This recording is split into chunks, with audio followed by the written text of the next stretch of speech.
పై సంచలన ఆరోపణలు చేశారు మంత్రి కోమటిరెడ్డి వెంకటరెడ్డి. హరీష్ అమెరికా వెళ్లి ఫోన్ ట్యాపింగ్ నిందితుడు ప్రభాకర్ రావును కలిశారన్నారు. ఇప్పుడే తెలంగాణకు తిరిగి రావద్దని ప్రభాకర్ రావుతో చెప్పారన్నారు.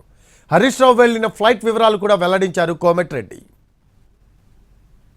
కూడా జైలుకు పోవాల్సిన సమయం ఆసన్నమైందని చెప్పి మొన్న ఈ నెల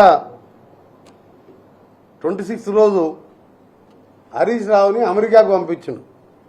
ఎన్నడు పంపించిండు?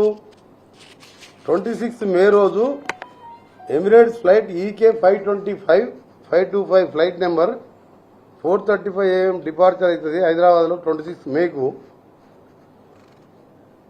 మళ్ళీ హైదరాబాద్ రిటర్న్ ఎప్పుడు వచ్చిండు? వయా ముంబైకి వెళ్ళి నిన్న పొద్దున 7:30 AM నిన్న హైదరాబాద్లో దిగిండు. చికాగో పక్కకు అక్కడనో కొలరాడో చికాగో అక్కడక్కడే తిరుగుతున్న దొంగ, టెలిఫోన్ దొంగ, మన ట్యాపింగ్ దొంగ ప్రభాకర్ రావు.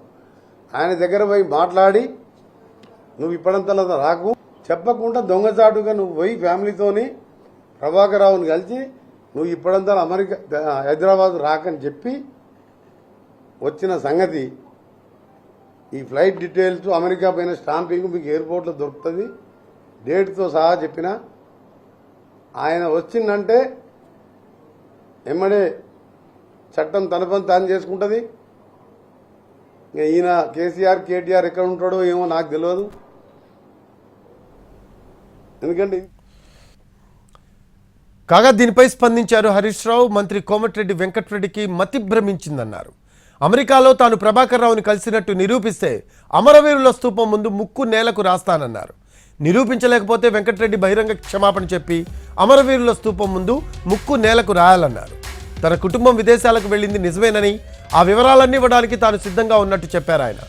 అబద్ధాలతో ఈ ప్రభుత్వం నడుస్తోందని అనడానికి వెంకటరెడ్డి తనపై చేసిన ఆరోపణలే ఉదాహరణ అన్నారు హరీష్ రావు.